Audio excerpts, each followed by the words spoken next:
Hello, I'm Brian Hanson, the Council's Vice President of Studies and also the host of our weekly podcast, Deep Dish on Global Affairs. And I want to thank you all for tuning in from wherever in the world you're watching us from, and also give a special thanks to today's live studio audience right here in Chicago, all of whom are joining us for what I know will be a fascinating and timely conversation. I'm delighted today to be joined by Fiona Hill. Fiona has a tremendous record in government. She currently is at the Brookings Institution, whereas she is a senior fellow, and she has served as Deputy Assistant to the President and Senior Director for European and Russian Affairs and National Security from 2017 to 2019. She was also, from 2006 to 2009, National Intelligence Officer for Russia and Eurasia at the National Intelligence Council. And for those of you who are trying to work out the dates, yes, indeed, she served all three of the previous presidents, President Bush, Obama, and Trump. She's written two books. Her most recent book, There Is Nothing for You Here, Finding Opportunity in the 21st Century, and she is co-author of Mr. Putin, Operative in the Kremlin. She is, of course, a prolific writer, sought-after expert, particularly knowledgeable of the internal workings of Putin's Russia. And today, we're going to talk about the war in Ukraine and what the future may bring, both there and for our world as a whole. We look forward to engaging members of the audience in the room as well as online when we get to our Q&A period, which will be in about 30 minutes. I also want to mention that this program will be recorded for our podcast, Deep Dish on Global Affairs, where each week I talk with international thought leaders, journalists, and other experts to go beyond the headlines on critical global issues which shape U.S. foreign policy. And if you're not already a subscriber, I encourage you to do so. You can find Deep Dish on the Council's website or on your favorite podcast app. Last thing that I need to do is to remind you that the Council is an independent, nonpartisan, and nonprofit organization. The views shared today are those of those who speak them, and the Council itself does not take views on policy issues. So thank you all for being with us. And Fiona, let's jump right in. And you are one of the people who knows Vladimir Putin best in this country. And in order to set kind of the foundation for our conversation, I was wondering if you could share how he thinks about his role in history, in Russian history and in world history, and how does that self-understanding, how has that shaped the way he's approached this war, both to start it and how he's prosecuted it? Well, first of all, it's great to be here with everyone, both in the studio. It's really nice to see people for a change, and also to everyone online who unfortunately I can't see. That was the beauty of Zoom. You can actually zoom through everybody's faces when they are up there on screen. But anyway, I know that there's people out there. And this is a great way of starting the conversation because in many respects, this is a war about history. Basically, Vladimir Putin has invaded Ukraine because Ukraine has not comported with his view of Russian history. And in many respects, that puts us all in a predicament because it's very difficult not just to fight history or fight for history, but also to negotiate history and find a settlement to this conflict on the basis of differing views of history. So that's, where we are. You referenced the book that I co-authored with a colleague from Brookings, Clifford Gaddy, who's actually an economist. Mm-hmm. And so we, an economist and a historian, put our heads together to try to figure out what drives Putin. And one of the drivers was very much Putin as a history man, but as a hobbyist of history. He's a self-taught historian. And Cliff and I picked up on the importance of this to Putin back in 2011 when we were at one of these gatherings that Putin had pulled together in the past under the rubric of the Valdai Discussion Club, where they bring people like all of us. It is a pure propaganda exercise, but it was actually fascinating to be part of it, to see what is the Kremlin or what was the Kremlin selling us in that particular year. This began back in 2004 and continues to have activities up until the present time. And each year there would be a theme. And on many occasions, Putin, when he was president and then as prime minister and then president again, would speak to all of the group. And on this occasion in 2011, his press secretary, Mr. Peskov, made a big point of talking about how much Putin reads of history. But the rub was, it's only Russian history. And it's his version of Russian history as well. And I think that that explains an awful lot, because Putin clearly sees himself, and this is around the time frame when he was just returning to the presidency, having stepped away for a short period of time to be prime minister. He now sees himself in many respects as the embodiment of the Russian state, very much the state is me. And in my professional capacity, not as an IO, although I was as National Intelligence Officer at these Valdai discussion meetings and had an opportunity to sit next to Putin on a couple of occasions, but in my most recent role as part of the National Security Council, I had met with Putin in the Kremlin, along with National Security Advisor and other teams. And I was really struck, fast forwarding from 2011 and thinking about Putin's view of himself as a figure in history, as the embodiment of the state, and as a self-taught student of Russian history, reading this all the time. You got the whole idea of him kind of going back home after a long, time at the Kremlin and picking up the Reader's Digest version of history and, leafing through the kind of pages and coming up with ideas about it. But at how much interactions were staged in the sense of a historical frame. So that big meeting room that we've all seen him meeting with officials in over the last several months leading up to the war, the one with the big white table, and where you've seen him meeting with members of his team, though he's here and they're 600 feet away, rather than not just 6 feet away, but 600 feet away, it seems, about the size of that table. That room is one of the reception rooms in the Kremlin, and having gone into these reception rooms and looking around, what's interesting is there's not so much portraits. I mean, if you've got the Oval Office and other places like 10 Downing Street or other world leaders, maybe there might be a bust of someone, or there might be some paintings, but there's statues, almost life-size statues of specific czars. And Putin is clearly picking them because he thinks that they somehow embody something that he is trying to convey. And there are several that caught my attention in this room. And I'll just talk about this for a moment, because this is exactly how he sees himself and exactly how he now sees this whole war. It's kind of his battle for his legacy, for him in history. 22 years they're in power. He's been writing essays, he's been kind of presenting this whole idea of a return to Russia, return to the Russian Empire. It's not just the collapse of the Soviet Union as a catastrophe of the 20th century, but it's kind of restoring Russia as a great power, with him right at the center of it. And 3 of the 4 czars that I spotted in this room are very relevant to where we are now. The first is Peter the Great, obviously. The emperor, becomes one of the first self-styled emperors, who defeats the forces of Charles XII of Sweden, when the Swedes had an empire. I suppose some of you might be Swedish, given that we're here in Chicago. It's been a long time since Sweden had an empire. It was once an imperial state. Hard to think about that now, but in any case, Peter the Great defeats the Swedes at the Battle of Poltava, a village in Ukraine, and goes on from there to basically expand out the territory of the Russian Empire, and of course builds up the first Black Sea Fleet, which is on the Sea of Azov, because Russia hasn't at this point annexed Crimea. We'll come to that.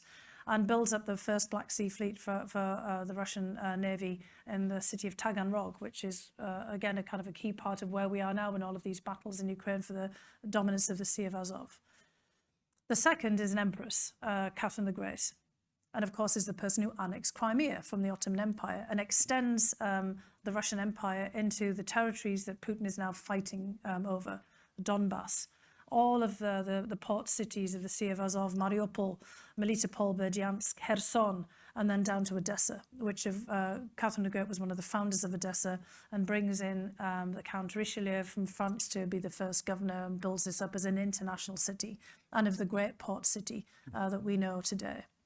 And Putin has an affinity with Catherine the Great. I mean, she kind of bumped off her husband to become empress. She's a German princess, who, basically becomes more Russian than most Russians. Putin himself, of course, speaks German. He has all this kind of affinity, and Catherine, very interestingly, is obviously one of his role models here. And she famously goes from being the queen of the Enlightenment in many respects, writing to Voltaire and various things, to being pretty repressive, going from, she might have been an early funder of the Chicago Council on Global Affairs. She celebrated intellectuals and then literally puts them all in jail, later on. So, complete flip over the course of her reign. And then one of the third emperor is very troubling, the third Tsar, Nicholas I. And Nicholas I, I think, was selected by Putin because he embodies this whole idea of Russian nationalism that Putin himself is embodying today. One based on the autocrat, the person of the Tsar, or the person of the president in Putin's case, Russian Orthodoxy, the Orthodox Church. And we see how Putin has weaponized the Orthodox Church in the course of this war. And at various points, Putin said that it was a huge mistake of the Bolsheviks to get rid of the Orthodox Church as an instrument of state power. Pretty much summing up what he thinks about the church. It's hardly the spiritual, communal aspects of the church, but very much about the power of this church as an institution and something that can be an instrument of extending power. And then the third element of this nationalist view of Russia that Nicholas I presided over was the people, the narod. And Putin himself, his legitimacy is based on his popularity. And annexing Crimea, for him in 2014, shot his public approval ratings through the roof into the 90%. And, clearly he's relying now on public support for the invasion of Russia. And so, the presidency in Russia, he's not part of a political party. All of his elections are direct in many respects. And the popularity of the people is pretty important for him. And so, his popularity, his ratings, he's watching very closely during this conflict and to see what happens. Now, Nicholas I is known to the rest of us for something quite different, which is losing a war in Crimea. He kept Crimea for the Russian Empire, but he tried to extend out Russia's power into the Black Sea, including into the Ottoman Empire, to claim control over the Christian peoples of the Ottoman Empire, who at that point, already in some degrees of upheaval and struggle against the Ottoman rulers, and hoped to kind of basically take advantage of Ottoman weakness. And instead, he got the Ottoman Empire fighting alongside Britain and France, kind of not dissimilar from what we're seeing today, to roll back Russia. And Nicholas I dies during the Crimean War toward the end of it. He gets sick, and rumour has it that he basically doesn't seek treatment because he knows that the war is being lost. And then the fourth emperor or the Tsar in the room is Alexander II, the great liberator, great emancipator, who has to go into a period of reforms after Nicholas, basically goes through this massive debacle, liberates the serfs and puts Russia on a different track. But at that point, Russia's kind of out of kind of mainstream of European politics because of this great debacle of the Crimean War. Now, I was in that room last in 2019. And, Putin maybe might choose a different set of Tsars to have in the room, at this particular point, who knows. But for me, it was very much emblematic of looking at that, because, nothing is accidental and coincidental in Putin's staging and setting up of the spaces in which he meets people. And so it's very significant, when you ask that question about how does he see this, he sees himself as a Tsar. He sees himself as reclaiming and regaining Russia. And he sees himself as laying claim to a certain view of history. And Ukraine is partly being invaded because Ukraine refused to go along with Vladimir Putin's version of history. So I think, that's such a powerful set of images about how he sees his peers in the world and his place in the world. And one of the things that's striking about the war is how badly he seems to have miscalculated. Right? And as you talked about, his version of history also included people who overreached and got slapped back. Now, he's a smart person. He's a former intelligence officer. Why do you think he got this so wrong? It seemed that he was going to come in. He thought maybe 3 days or a week. He marches down to Kyiv. He pushes the existing regime out, installs a puppet, somebody he can control in there, and is able to take over the country and do what he wants. This isn't how it came out. Why did he get it so wrong? I think there are many different reasons. I think one of them has to do with COVID, honestly, because he ended up in more isolation than normal over the last couple of years, just like all of us did. And, I don't think he was a subscriber to your, Zoom programs, which would have been a good idea if he was. So he's sitting there. And is he doing, what I said before, just reading Russian history all the time? He's also in the Kremlin, I joke, on one occasion that maybe he was down there looking through all the old maps, of how the empire used to look. I think there's definitely something to be said about that period of isolation. I mean, we've all been affected by it, but most of us haven't gone and invaded neighbouring countries. But there's definitely, that's definitely a factor. And related to that is that, sense of him, and, when I started with that image of him sitting in that room, with some of his, the people online can't see this room, probably, but there is a huge degree of separation between us sitting here and people in the back of the audience. If you're an analyst and you're an advisor to Putin, you're sitting way back there, it's very hard for you to actually say, Mr. President Vladimir Vladimirovich, I kind of actually think that, you ought to take this into consideration. First of all, if you're an analyst of the kind of analyst that I've been, you're not even going to get in the room. And then, you're going to brief your superiors, the heads of, these various institutions that get to meet with Putin. Are they even going to get, an opportunity to say something? This is highly orchestrated. It's highly orchestrated in our own setting. I have been on many occasions, deeply worried that information that should be given to a president hasn't got there because, the people who decide who gets into the room for these meetings, they don't want to bring in the substance expert because, they've got the right title, or, they actually want to present the information themselves. They want to be briefed up into this, but then they might not know all of the details and they might not get the chance to say everything that they wanted to say. I mean, I've had plenty of those experiences over the time of my career. And then think about that in the Russian context, where Putin is sitting at those tables in the way that he is to make it very clear that he's the guy in charge, that he is the Tsar, and everybody else is a servitor in some respects. And so, if you're not spoken to, ask for your opinion, do you offer it? I mean, that, again, in any situation, as we know, that's also very difficult. So I think there's that part of it as well. The intelligence information was out there, but Putin didn't get it, for a variety of, structural reasons as well as anything else. There's been some changes over in the Kremlin, the people who pull together the information for him that he might, otherwise read. There's always politics in all of this, things that people want to tell the boss or don't want to tell the boss. We know for a fact now we're seeing that there was a lot of corruption in the military. A lot of the military equipment didn't work. This has been a perpetual problem in the Russian military, and was anybody going to tell Putin that? Clearly they weren't, given the risks of doing that, just basically saying that some of the military actually wasn't as battle ready as you thought.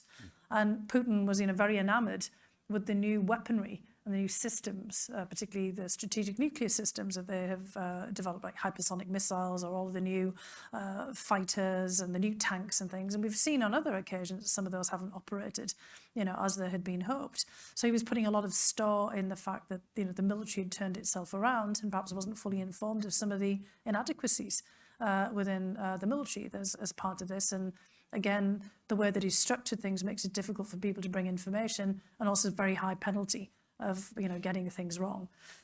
We also know that this war was decided on by Putin in a very, very small group of people. And I think all of you will probably have seen those clips of the meeting he has with his Security Council in the few days before the invasion. It seems that they were pre-recorded some time before because the initial invasion date was some time a bit earlier. But nonetheless, you can see that some of the people there were pretty surprised, including the head of foreign intelligence. He doesn't seem to have been in the mix on this. And it seems that instead, Putin relied on the head of domestic intelligence of the FSB, which is the institution that he comes from, because he clearly thinks of Ukraine as a domestic issue, gets to part of your miscalculation. And so he's listening to the domestic intelligence, who probably don't have the same information as the foreign intelligence people do, for giving him a lay of the land. Then there's also the miscalculation about us and about Ukraine, about how everybody else would react. He thought this was a period of incredible weakness on the part of the United States and Europe and NATO, the EU. He's not wrong, right? I mean, it would have been a fair assessment. But, he then calculates based on all of the churn in NATO over the last several years, the failure of many members to pay the 2% of their GDP towards maintaining the budget, all of the fighting here in the United States about political polarization, the Brexit, the fact that the Poles are on the outs with the European Union, France and Britain, even though they're supposed to have a defence alliance, are fighting over fish and sausages and, all kinds of, stupidity that has kind of emerged. Angela Merkel is leaving in Germany. and there's a new coalition government coming in that's going to be untested. There's an election in France, on and on and on. Our withdrawal from Afghanistan, all he has to do is look around the global scene and see, this is the time he's going to act. And it's also because he thinks that Ukraine is in a state of weakness. And this is because he doesn't understand Ukraine. He thinks that Ukraine belongs to Russia. He thinks the Ukrainians are little Russians, as they were termed during the time of the Russian Empire. He doesn't believe in individual agency. He doesn't believe that people exist, this idea of the narod, the people, and the kind of idea of Russian nationalism is just a collective, not a group of individuals, just a kind of I don't know, an unwashed mass, kind of a block or something. And so he doesn't realize that over the last 30 years, Ukraine has become much more of a civic nationality. There's a sort of a sense of citizenship that's emerged in Ukraine. And although there is a very diverse population in Ukraine, multi-confessional, multi-ethnic, we have Volodymyr Zelensky, who is a Russian-speaking Jew, who is the Ukrainian president, and at one point there was also a Jewish prime minister, which for Putin probably seems antithetical, not because he's anti-Semitic, but because in the Soviet period, Jew was a nationality. I mean, I don't know if any of you here are from the former Soviet Union, but you would have your nationality listed in your passport because of the Soviet Union being a multi-ethnic state, and Jew was a separate nationality.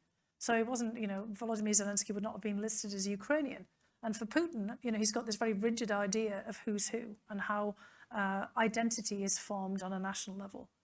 And so for him, Crimean Tatar, a Pole, a Lithuanian, a Russian speaker, I don't know, an American, a French person living in Ukraine, how could you possibly be Ukrainian? Even though you might feel your affinity and your identity as being Ukrainian. And that's kind of what he completely and utterly underestimated.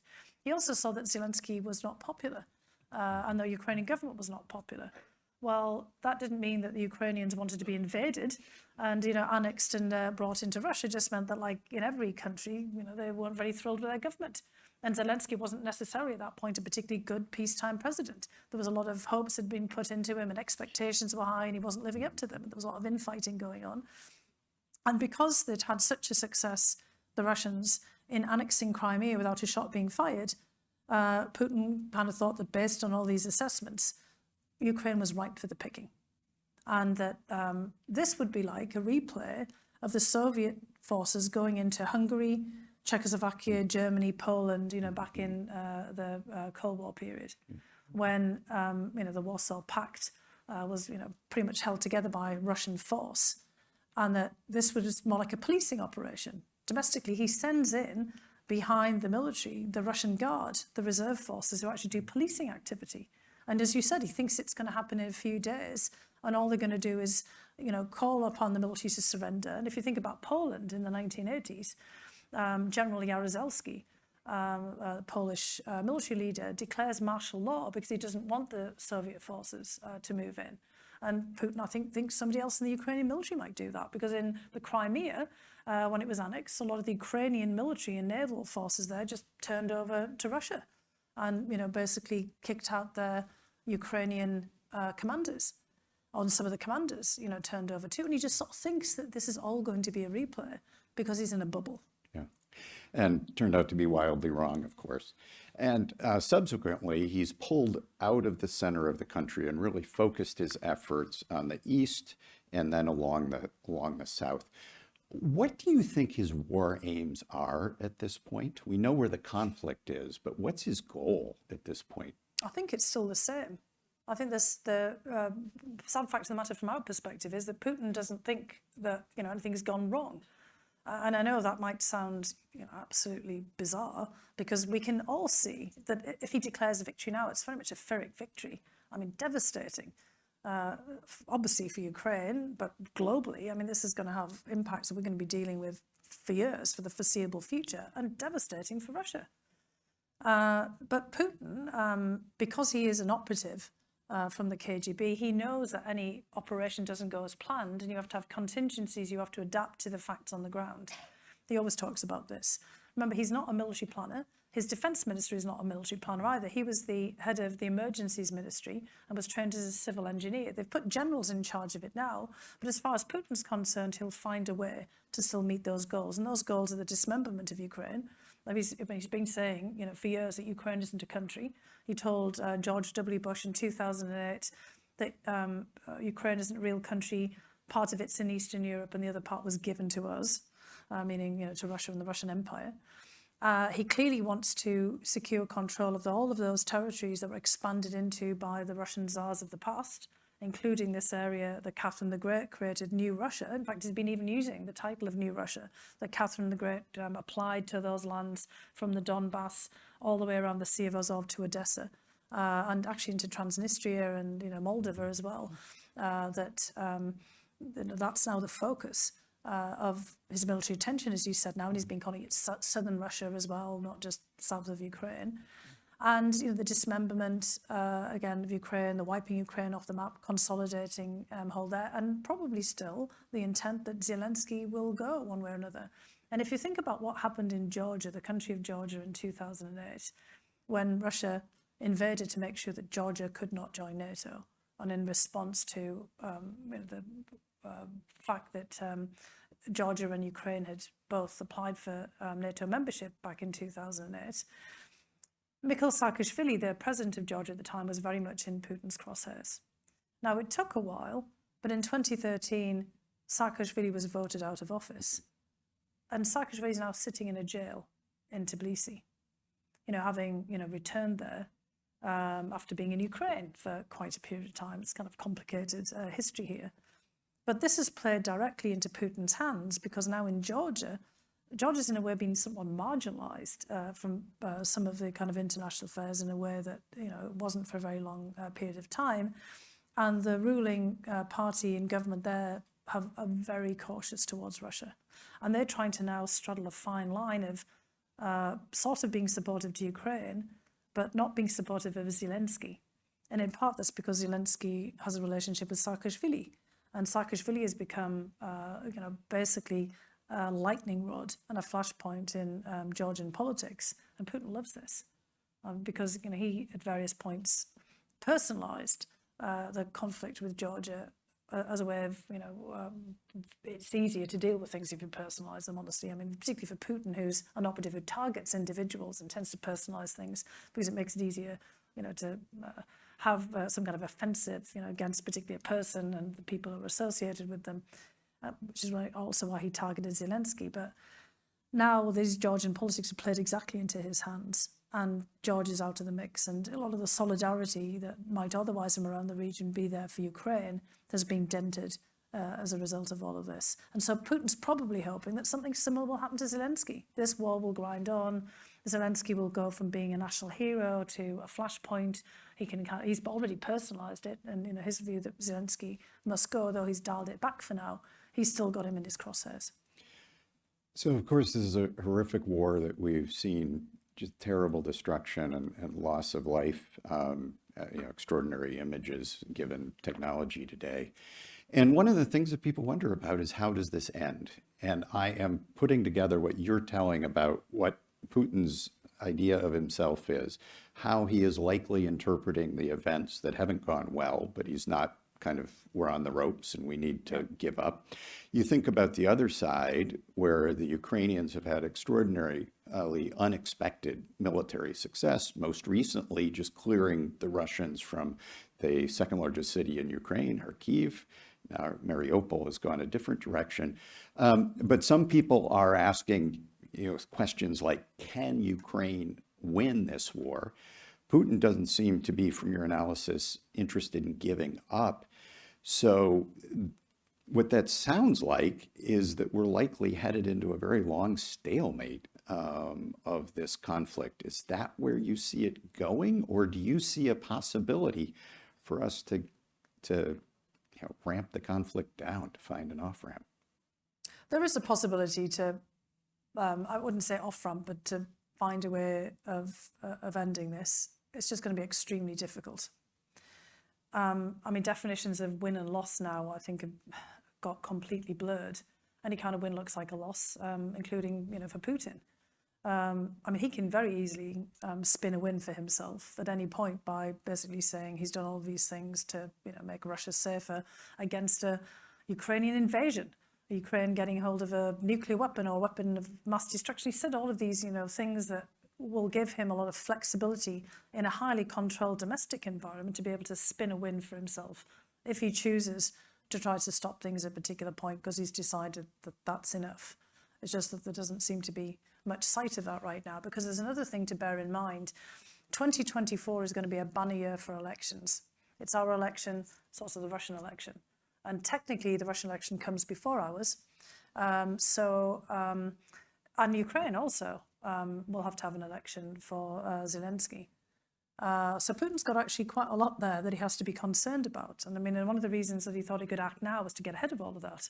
I think he wanted to get ahead of our midterms. He wanted to, act while he had Biden's and everybody else's attention, because I think he wanted us to sue for peace. And he thought that somebody like Biden, who's a transatlanticist, who knows all about NATO, actually knows where Ukraine is, and actually knows something about the history and is very steeped in, kind of international affairs, would be the right person to engage with, as opposed to somebody you've got to explain everything to all the time, honestly. I think that that's kind of where he was going. You could see that he got frustrated many times with President Trump because he had to kind of keep explaining things, and Putin doesn't like to do that, even though he loves to be able to spin his own version of events. He wants to have predictability in the person that, he's engaging with there. And he still may be out there, waiting for us to sue for peace, negotiate away Ukraine, and that's a risk. There's a real risk that, Putin actually declares an end to the hostilities, an end to the fighting, and then just, kind of says, okay, well, let's sort of sit down. And we've just heard that the Ukrainians have pulled back from the ongoing negotiations. And, because of all of the commodity prices, the risks of famine, the rise in energy prices, all of the knock-on effects from all of this, the death, destruction uppermost of all of the refugees and all the way across Europe, the frictions that I'm sure he is thinking that will, kind of play out in our politics. He's got a pretty good gamble. I mean, not like akin to the gamble he had at the very beginning of the war, that he can manage his way out of this to something to his best effect. But it will be, in many respects, if that's the case, a horrible stalemate. Because if you're sitting in Ukraine and people then, seem to be selling you out, what's your incentive, to after all of this death and destruction, to basically negotiate on those terms? Now, if you think about other similar conflicts, I mean, World War I, World War II, I mean, obviously the sides exhausted themselves. We were part of those sides as well. And there were these big peace treaties because, there was very definite sides in a war. In this case, we're trying to help Ukraine liberate itself and basically push back an invasion. The Finns had to do that in the Winter War, 1940s, although they didn't have any assistance from us. And they basically negotiated kind of a peace with the Soviet Union, where the Soviet Union would leave them alone in exchange for their neutrality, but they lost vast swathes of their territory in Karelia. I don't think the Ukrainians, after all this, are going to be in any mood to lose any of their territory. And Putin is already talking about not just occupying, but annexing additional territories in Hanson, for example, to consolidate the territory around Crimea. And the thing is in here, that can't be acceptable for us either, because what Putin is doing is setting a precedent in international affairs. We basically created all of these international institutions, councils on global affairs included, to basically make sure we don't return to that whole period of the 20th century where countries were taking territory by force and creating worldwide conflagrations. And Putin's basically saying, I'm going to go out there and I'm going to change borders by force. And he's basically pushing back on us things that happened in the past as well. For example, in 2008, we, the United States, unilaterally recognized Kosovo after all of the horrors of the Balkan Wars. And the Russians actually put us on notice then. That's when I was National Intelligence Officer, and said, we're going to use that in the future as a precedent because, you've done this unilaterally. And of course, there are many countries, including in Europe, like Slovakia and Spain, for example, who have not recognized Kosovo because they didn't like the precedent that it set, particularly when it was done unilaterally and then bringing others on. And so Putin is trying to use past precedent mistakes that we and others have made to kind of push things, back on us and to make it very difficult, for us basically to do something different. And he's basically trolling us in many respects on what he's done in Crimea with recognition of Donetsk and Luhansk, the setting up of these, kind of people's councils in places like Kherson and getting them to hold referenda and then asked to be, incorporated into Russia. He's trying to make it as difficult as possible to have a negotiated settlement in which Ukraine can regain territory. And Putin knows from looking around the world that you can just snarl people up for years in this kind of, if not decades, if not centuries, in territorial disputes. And I think that's kind of what Putin's hoping for. So we have to find a way out of this, be very creative, adaptable, and do, I think, a lot of things more quietly than we are at the moment. Because we often, I would sort of say this, having worked in these things in a public forum, we kind of always have people who walk down a dark alley with a big flashlight on our head saying, we're here and we're going to do this and we're going to do that. Please come mug me now. Whereas, Putin, he says a lot of things, rhetorically that he never means, and also just does a lot of things by stealth and by, covert operation. And, pushes back on us all the things that we've said and done in the past. So we're going to have to be very careful here, but we're also going to have to broaden out the range of countries that we work with as well. Because one thing, you have global in your title, is that we haven't got everybody on board with understanding what's really at stake here. Because what Putin and the Kremlin are doing to Ukraine is setting a precedent for any other country, globally, to think about, well, what could I do to my neighbour? It's not just about China and Taiwan, but it's in any territorial dispute. Putin is basically saying that might makes right, and we can change borders by force, and you can annex territory, and you can think of a whole host of places in the world that could be very deeply affected by this. But Putin is basically telling the rest of the world, this is just about Nato and the United States. It's a proxy war, nothing for you to look at here. So we've got a lot of work to do to basically convince the rest of the world that this is really a pivotal moment and it's going to affect them as well. So much more to talk about. I wish I could keep asking questions, but I want to bring in the audience. There's a mic there for people in the room. And yes, sir, I'll start. I will indeed start with you. If you could just say your name and then pose a question. Avi Porat, I appreciate your describing the goals of Putin with regard to Europe. Many countries that we were expecting to support us, Saudi Arabia, India, other oil companies, are still sitting on the sidelines because they wonder what Putin's objectives are beyond Ukraine and Europe with regard to the Middle East, Iran, etc. What do you think are the Putin objectives and plans outside Ukraine and outside Europe with regard to those parts of the world, like the Middle East, Iraq, Iran, India, etc.? This is a really great question. And I think, it really gets to the heart of some of the problems I was just talking about at the end, about the way we frame this conflict as well. I don't actually think it's very helpful for us to keep talking about this as a battle of democracy versus autocracy. Because you mentioned India there, which is a democracy, a messy democracy, as our own is. But India doesn't buy that this is also a battle of democracies versus autocracies. And India and many countries like India are really worried, just exactly as you suggest, about what the future relationship is going to be between and among the great powers, which would like to count itself in, but Russia, the United States, and China. So India, for example, was hoping of balancing all three out, looking to Russia to buy defensive weapons because it's worried about China. Remember, India's had this battle over territory with China in the Himalayas, territorial dispute there, and actually there was a hot conflict not so long ago, just in the last year or so, an exchange of fire across the Himalayas in which soldiers were killed on either side, but more on the Indian side. And India's been looking to Russia to offset that. I don't think Russia would rush to India's aid in a conflict with China, but that's kind of been a factor for India.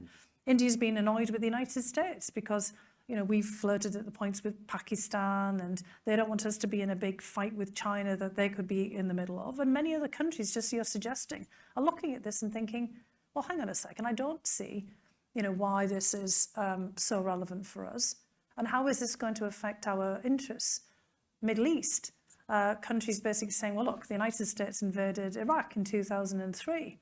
And, you've been in Syria, and there's all kinds of things that you've been doing in our neighborhood. And you're not explaining to us, why you didn't, let's say, step in, why you allowed Saudi Arabia to attack Yemen, for example, and, why you're not doing something here and why you're doing something there. And so why should we then be supporting you on Ukraine? Now, I think, part of the issue on Ukraine is because, as I mentioned before, about this precedent that, really Putin is opening the door here to other countries being able to predate on their neighbours and getting away with it. Also, Ukraine has had an open door to most of these other countries as well. Students, for example, in Kharkiv, from all the way around the world. Ukraine has been one of the biggest providers of grain, as we all now know. I know here sitting in Chicago, of course you knew that. But, also to the World Food Programme.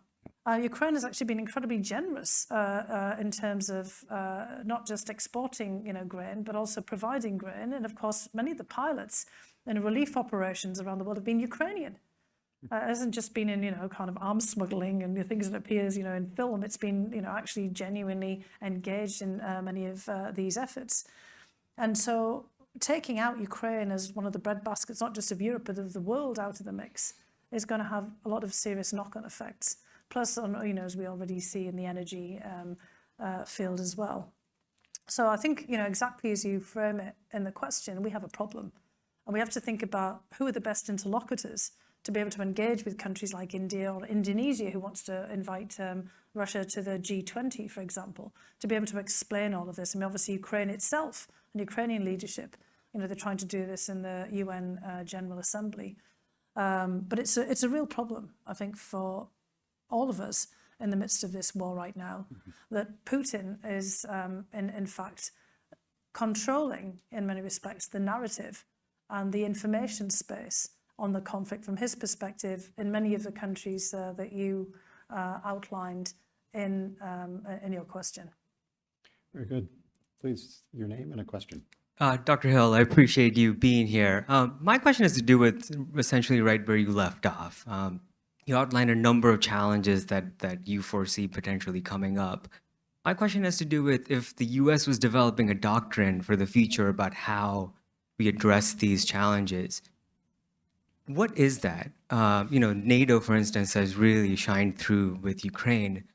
Are the existing international institutions we have, will they be enough for some of the challenges, or should we rethink them? Should we strengthen existing ones? Do we develop new alliances? How do we get to kind of develop the sort of the interlocutors that we need in the future?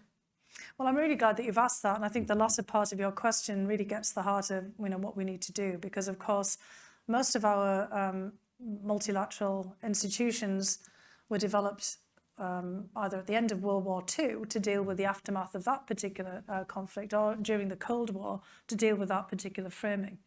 And of course, President Zelensky has been very critical of the United Nations for obvious reasons. It doesn't look fit for purpose in the current period because of the way that we structured the Security Council. It was the victors, such as they were described, of World War II, the nuclear powers, the 5 permanent nuclear powers. Of course, there have been many more emerged since then. And, with countries like China and Russia and the United States, setting aside the UK and France, all of whom, see themselves as having a right to override, many of the precepts of the United Nations and the United Nations General Assembly, becomes a real problem in a conflict like this of being able to sort of exert a larger influence. When you have veto power, you could just, not bring or allow things to be tabled. And, if you're not, fully engaged in all of the different parts of international law. Look, we have to have a more critical view of ourselves as well. We want to use the International Criminal Court. Some circumstances, but we don't sign on to it. we have the Black Sea and the Sea of Azov and in crisis now, but we haven't ratified the law of the sea, even though actually most of our State Department and actually our Defense Department, everybody I've ever spoken to in the Navy or the Coast Guard actually thinks that we should. But, in Congress and Senate, they don't think so.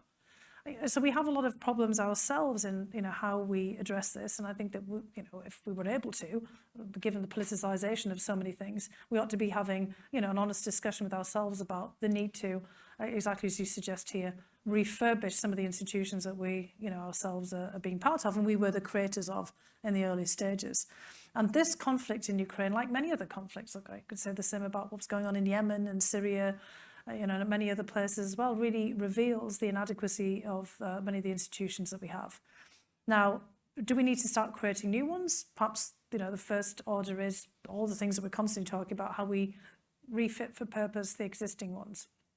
I do worry, about NATO, for example, because of those you said, NATO's got a new zest for life. It's a new zest for an old life. I mean, we're dealing with Russia or the former Soviet Union. And NATO, since 2010, had been in the midst of, in fact, Ivo Dalda, the president of the council, in his role as ambassador to NATO and previous lives of really thinking about this, was part of the whole argument about how do you find a new agenda for NATO that's not just confined to the same old, same old.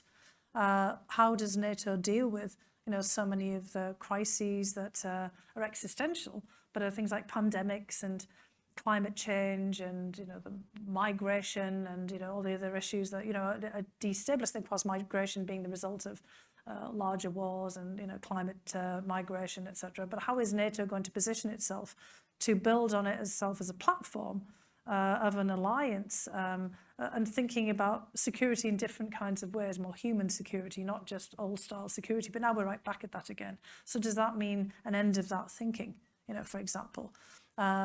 And I think, yes, this has revitalized NATO, but it really needs, nonetheless, for NATO to be thinking more broadly. One of the issues is also China thinking ahead and how China will now react to multinationalism and multilateralism and institutions. Because NATO, in the run-up to this war, of course, was starting to think about how does it deal with China and the Chinese threat in the cyber domain, or a China that's more active politically in Europe and elsewhere, not just as an economic player.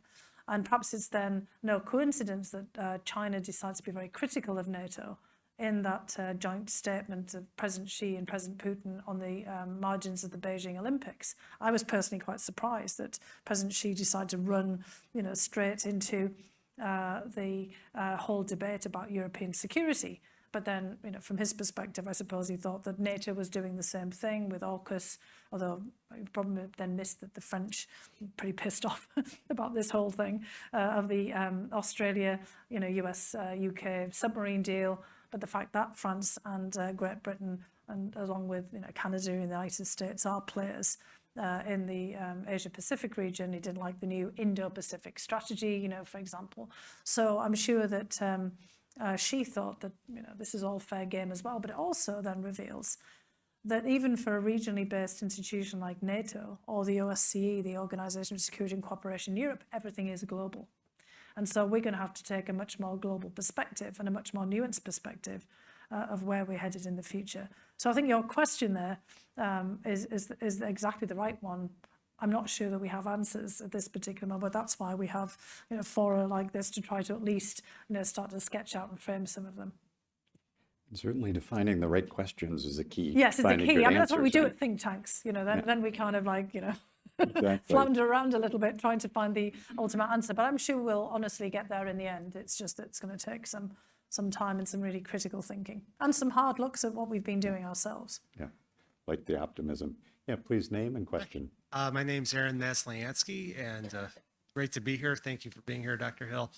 My question relates to Sweden and Finland coming into NATO. How do you think Russia is going to react? And if they react and attack them prior to them being part of NATO, do you think that the alliance will come to their defense? Well, I mean, we already have lots of defensive arrangements with Sweden and Finland, just to be clear, including, bilaterally and, collectively in the sort of Scandinavian realm with the United States. So, I mean, yes, we would come to the defence, and we already have in many respects. With Sweden and Finland, when there's been incidents of incursions into airspace and other incidents. I mean, basically, Sweden and Finland have been incredibly close partners to NATO throughout this whole time frame. I mean, they've made it very clear about why they didn't want to join. I mean, they're both countries that put a lot of store in their own self-defense, their defensive capabilities. I mean, they both have citizens who are highly engaged in their defense, especially the Finns, given their experience. They're very much embedded in all kinds of defensive exercises with all of their neighbours. I mean, they're kind of the Nordics, Baltic, air power pooling and sharing systems, as well as lots of bilateral deals here. But a lot of this is about the communication of why they're joining, which the Finnish president has been very focused on. When he basically said that Putin needs to look in the mirror about the reason for Finland and Sweden joining.